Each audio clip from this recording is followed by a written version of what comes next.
To actually set foot on an active volcano was an unforgettable experience. Tapuya or Whakaari, or White Island, is an active marine volcano 48 kilometers off the east coast of New Zealand in the Bay of Plenty. After booking with White Island Tours, we boarded the launch and left the wharf. The trip out to the island took roughly 1.5 hours. We had plenty of time to enjoy the scenery. Unfortunately, it was also long enough for Amit and a few other people to get seasick. The tour company had thoughtfully prepared for this and provided support and help to all the people experiencing motion sickness. As we neared the island, we were given a hard hat and gas mask as safety precautions. On a volcanic activity scale of 0 to 5, the island is usually on an alert level of 1 or 2. It was at 2 when we visited, indicating minor eruptive activity. Upon arrival, the launch was anchored and we were ferried to the island jetty. There we climbed a ladder and crossed a plank and some boulders to reach the shore.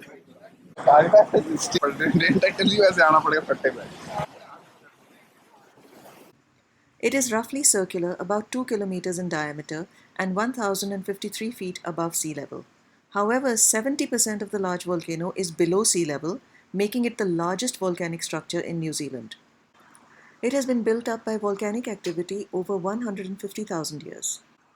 Volcanic gases sting the eyes and skin and affect breathing. They also damage cameras, jewelry, and clothing. For walking on the floor of the active volcano, we wore sturdy shoes with a good grip. No sandals are allowed. In the Māori language, it's known as Whakaari or Tapuya or Whakaari. Our guides Nick and Hayden gave us a brief overview of the island. We're going to be your guides on the island today. I'll start off by outlining the tour.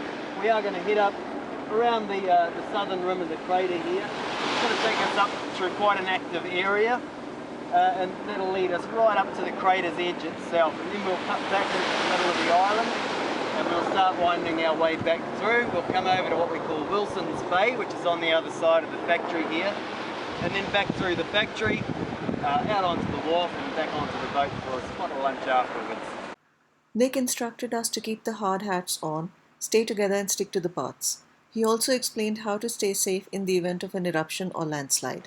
One thing that's becoming very prominent now, we are on a live active volcano. I will talk a little about the steam flux, we call it. It does look quite active today, so you'll notice as we get up a bit closer it does get quite irritating on the throat. You have your gas masks here. This is an area we refer to as Fumarole O. Gases are continually emitted from the craters and fumaroles on White Island at rates of several hundred to several thousand tons per day and at high temperatures ranging from 100 to 800 degrees Celsius. These gases are mostly steam, carbon dioxide and sulphur dioxide with small quantities of chlorine and fluorine.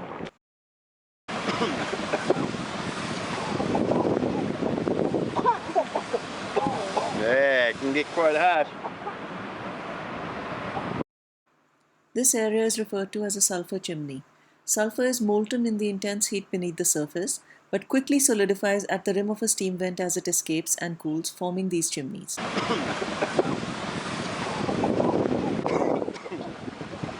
All the sulphur that's been carried in the steam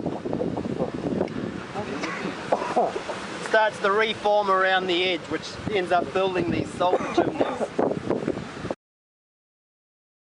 The crater lake was sulphur green and acidic, with clouds of hissing steam. The level of the lake varies and was very low at the time of our visit.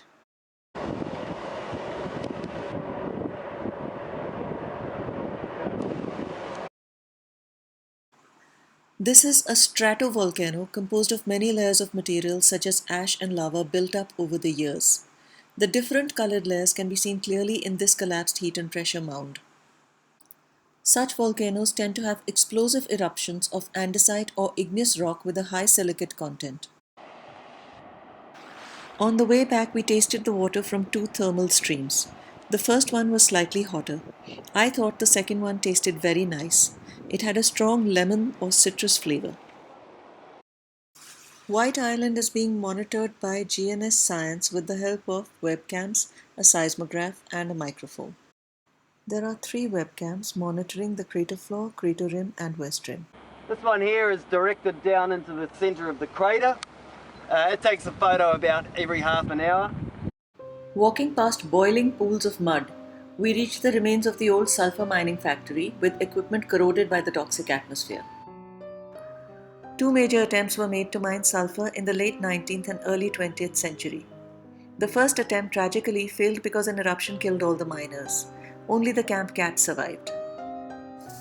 The second attempt was abandoned after some time because the yield was not high enough to be financially viable. The machinery from the second attempt was left on White Island and is slowly rusting away.